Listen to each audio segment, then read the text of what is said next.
The Flying Horse, Part 2. Hello, this is Elizabeth, and I'm back with the second and final part of the tale from the 1001 Nights, called The Flying Horse. If you have heard the first part, you will know that an inventor has presented the King of Persia with a horse that can fly. His son, the prince, has indeed flown away on it to Bengal, where he has found a beautiful princess. The guards discovered him in her chamber, and he was almost killed on the spot. The King of Bengal has agreed that instead he may die a noble death, fighting his masked guards in the morning. This is where the great storyteller, Scheherazade, left us last time. At first light, the King of Bengal reviewed the imperial guard as it lined up before his palace. The guard was 10,000 in number, and it bristled with spikes and swords. Banners fluttered in the wind, drums beat, horses stomped the ground, officers called out commands, troops wheeled and manoeuvred. It was an awesome sight, even for a seasoned general. On this day, the imperial guard was commanded to fight a single man. An idle young romantic, a foppish and foolish prince who had slipped into the chamber of a princess. The prince stood alone and faced the ranks of soldiers. The king stood on the wall of his palace and called out to him,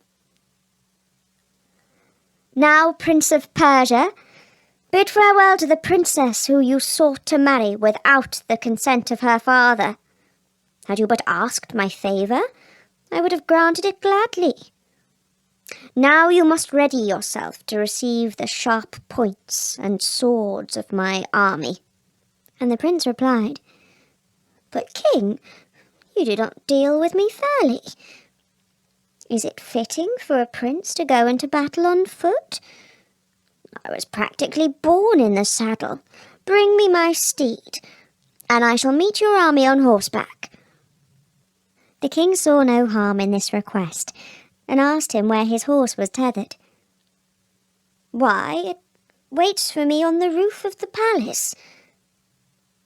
Now everyone who heard this thought that the young man had lost all his reason. Here was the explanation for all his strange behaviour. His pleasant face and gracious manners belied the fact that he was stark raving mad. But the king indulged the condemned man's whim, and commanded his slaves, "Go up to the roof of the palace, and bring me what you find there." It was a struggle for 6 strong men to fetch the ebony horse, for it was indeed solid and heavy. The king smiled when he saw that it was a toy made of wood. Trying not to laugh, he said, "Mount your horse, O prince. There are those would doubt your sanity, for by Allah the Magnificent, you are 1 in a million. But as you are my guest, you shall not hear me say that your reason is cracked. Now go to your death like a true prince, and do not dishonour the king your father in the manner of your parting from this world." "Nor shall I," replied the prince, and with a flourish of his hat he leapt onto his horse. Once he was settled in the saddle, he turned the screw that would take the horse upwards in the air.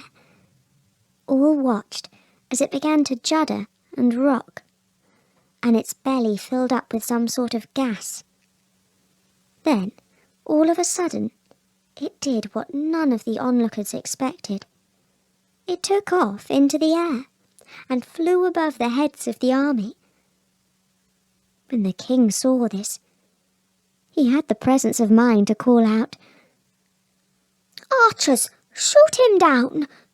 Do not let the sorcerer escape. If you do, you shall all be sorry."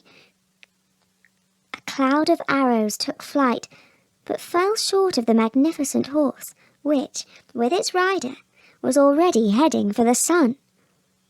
From the safety of the air, the young prince thought of the princess he had left behind, and said, By Allah, I shall not forget you, my dearest Sana, for that was her name. He also realized that his own father would be stricken with worry and grief for his safety, and he pointed his flying horse in the direction of Persia, from whence he had come only the day before. His heart was filled with gladness when he recognized the palace of his father from the air. But when he landed, it was a different story. The whole court was dressed in mourning clothes and grieving his loss. When he ran inside and found his father, mother, and sisters, great was the joy as they embraced and were reunited with the prince whom they thought had gone forever. There followed a week of feasting and celebration. Everyone in the kingdom took part. The Shah even ordered that the prisoners all be released. And among the criminals who came back to the daylight was the inventor of the flying horse.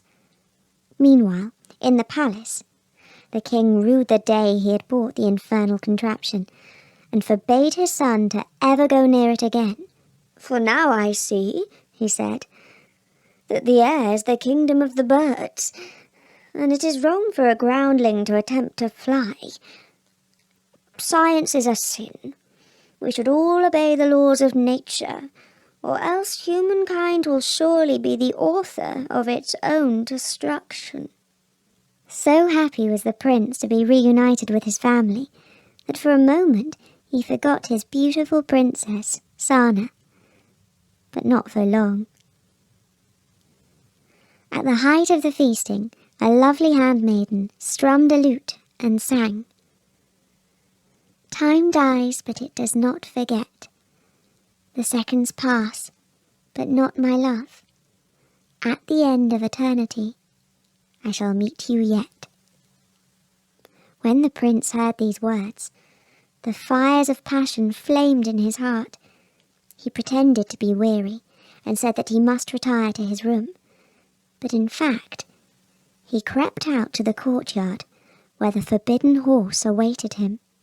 It was the journey of a single night to return to the kingdom of Bengal, to find the palace, and the chamber where Princess Sana still slept.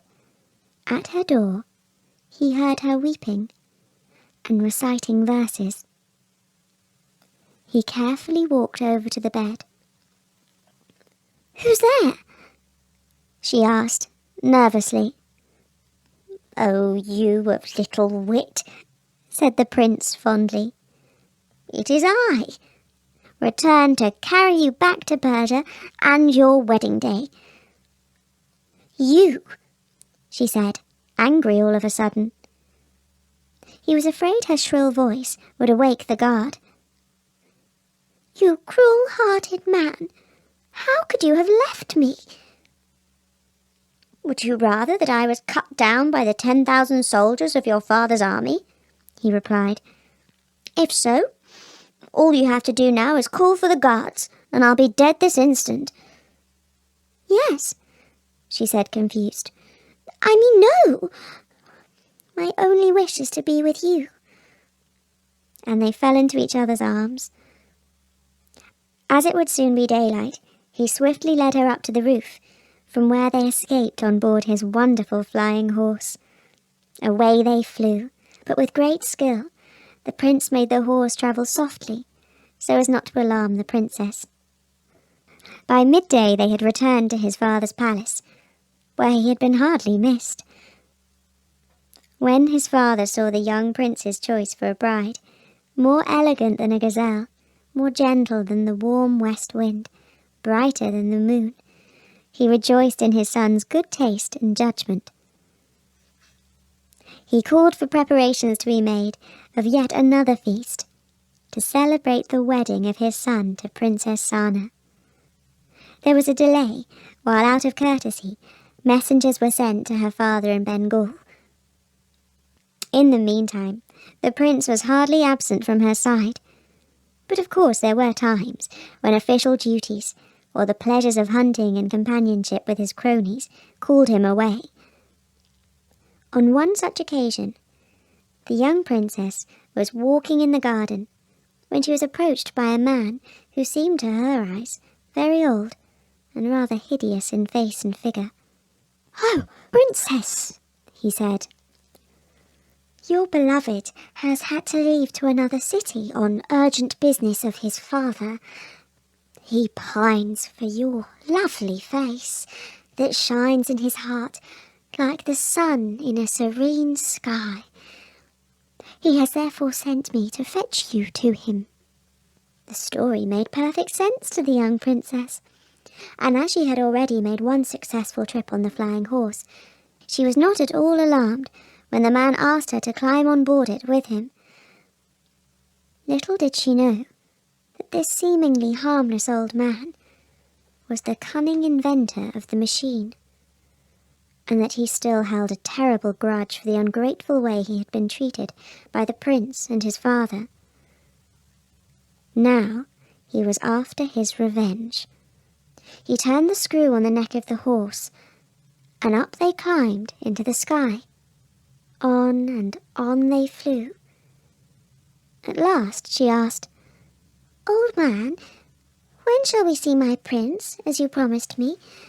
For in truth, I am starting to fear that your words hid a deceitful trick from me." And the inventor called back, "You shall never again set eyes on your prince, for royal he may be, but he is still a villainous rascal, a scoundrel, and a scallywag. He plagues the palace like a bedbug in a mattress. And his father is as fit to rule the kingdom of Persia as a jackal is to be lord of the jungle. He is as lovely as a boil on the posterior of an elephant. He has sucked my blood like a leech. I shall burn his heart as he has burnt mine." And so he went on, pouring curses on the heart of her beloved. The poor princess knew that she was doomed, and she wept and wailed as they flew. When he heard this, the inventor called out, "Do not cry, princess, for I shall marry you, and I am far better a man than he." At this, she sobbed even more and cried out, "Alack, alas! For not only have I lost my prince, but I have left behind my father and mother too, and now their hearts shall be broken for the loss of me, their only daughter." Eventually, after they had flown for a day, they passed over a sparkling clear sea that was speckled with lovely islands with rocky cliffs and sandy beaches.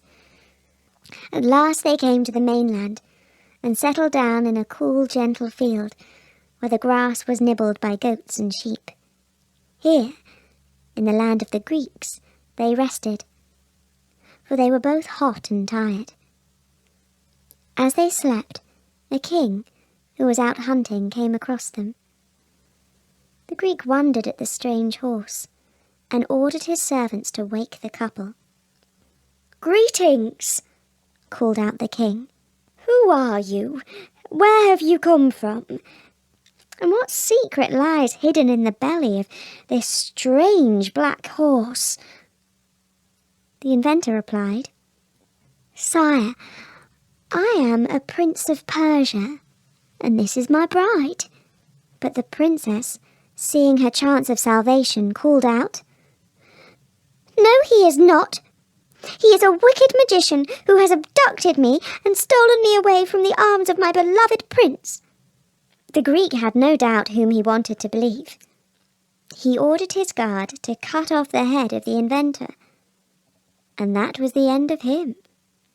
Then he returned to his palace, taking with him the lovely princess and the strange ebony horse.